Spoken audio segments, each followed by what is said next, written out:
परमात्मा ही हमें गाइड करते हैं, परमात्मा ही हमें हर प्रकार की यहाँ जीने की प्रक्रिया सही बताते हैं।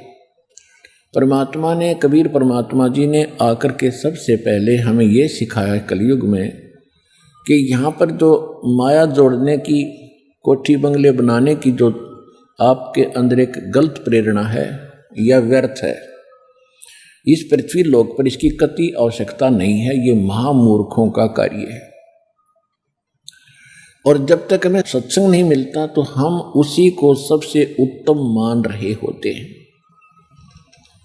और जो हम यहाँ पद प्राप्त करने की चेष्टा करते हैं, कोई मंत्री, मुख्यमंत्री, प्रधानमंत्री बनने की हम चेष्टा करते हैं, तो ये भी एक अज्ञानता का प्रतीक बताया है।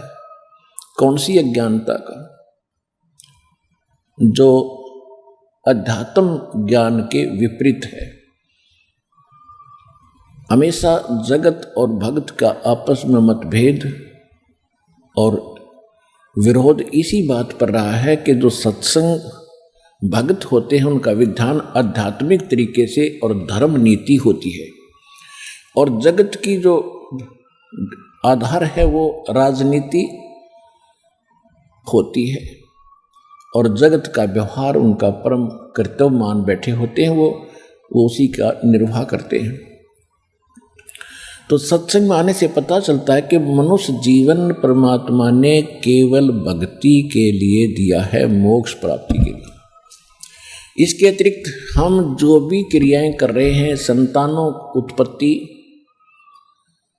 पेट के लिए एक दूसरे की छीना झपटी, रिश्वतखोरी, मिलावट करके अपने कोठी बंगले बनाने की हम चेष्टा कर रहे हैं, तो ऐसी जिस भी पशु पक्षी की जैसी सामर्थ्य है वो भी ऐसा ही कर रहा है। अब संतान उत्पत्ति सब प्राणी करते हैं, उनकी पालन पोषण की चेष्टा और चिंता सभी को सेम है जैसी आप जी को है। और आपने देखा होगा कि बैया पक्षी होता है, बैया पक्षी कितना गजब का घोंसला बनाता है और कैसी उसको बुद्धि दी है, किस प्रकार वो सेटिंग करता है, कैसे अपने अंडों को रखने के लिए उसके अंदर छोटे छोटे घास के तिनके, ना उसके पास सुई है, ना धागा है, ना कोई इंस्ट्रूमेंट है, और कैसे बना लेता है अपने चौंच से।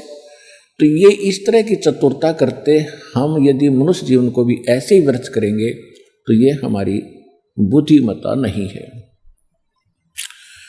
इसके लिए हमने परमात्मा प्राप्ति करनी है इस मनुष्य जीवन से। और परमेश्वर ने आकर के एक साधारण नागरिक का भी एक रोल किया, भूमिका की, कि सभ्य समाज और सभ्य नागरिक कैसा होना चाहिए।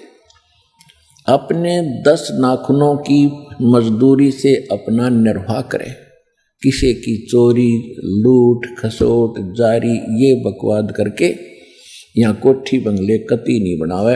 ये पाप का मूल कारण है। यहाँ रहने के लिए हमने, परमात्मा ने बताया है कि कबीर घर तो 3.5 हाथ भाई घना पौने 4, और कहाँ चढ़ावे मैडिया तो लंबी भीत उसार। के भोले प्राणी, कहाँ लंबी लंबी द्वारें मना करके तू प्रभु अपनी प्रभुता दिखा रहा है। ये समय मनुष्य जीवन का ऐसे बर्बाद करने का नहीं है। भक्ति करो, और मकान तो इतना ही काफी है, घर तो 3.5 हाथ घना तो पौने 4। प्रत्येक मनुष्य की अपनी देह, अपना शरीर, प्रत्येक मनुष्य का अपना शरीर अपने 3.5 हाथ का होता है।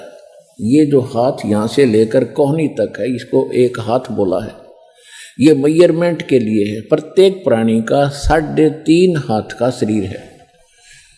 तो परमात्मा कहते हैं आपने चाहे 4 कमरों की कोठी बना ली और ऊपर नीचे 8 कमरे बना लिए, एक ही कमरे में एक कोने में एक चारपाई के ऊपर आपने विश्राम करना होता है, बाकी शेष आपका व्यर्थ है।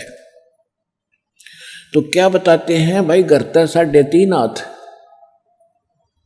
और गणा तो 4.25, ज़्यादा चाहता है तो 6 इंच और बढ़ा ले उसने 4 इंच। कहने का भाव ये है कि मिनिमम कम से कम ये मकान आदि के ऊपर आप समय व्यर्थ कम से कम व्यतीत करो, लगाओ, और ज़्यादा समय परमात्मा की भक्ति में, परमात्मा की चर्चा सुनने में और अपने सतलोक जाने की हमेशा टेंशन बनी रहे। जो चिंताएं हमने यहाँ पाल रखी हैं ये व्यर्थ की हैं और ये स्वाभाविक हैं जब तक हम भगवान की शरण में नहीं आते। जिस समय हम परमात्मा की शरण में आ जाएंगे तो जो यहाँ की टेंशन है कुछ तो ज्ञान तो मिट जाएगी और फिर भगवान की भक्ति होने से वो दुख जो प्रारब्ध का है वो अपने आप खत्म हो जाएगा।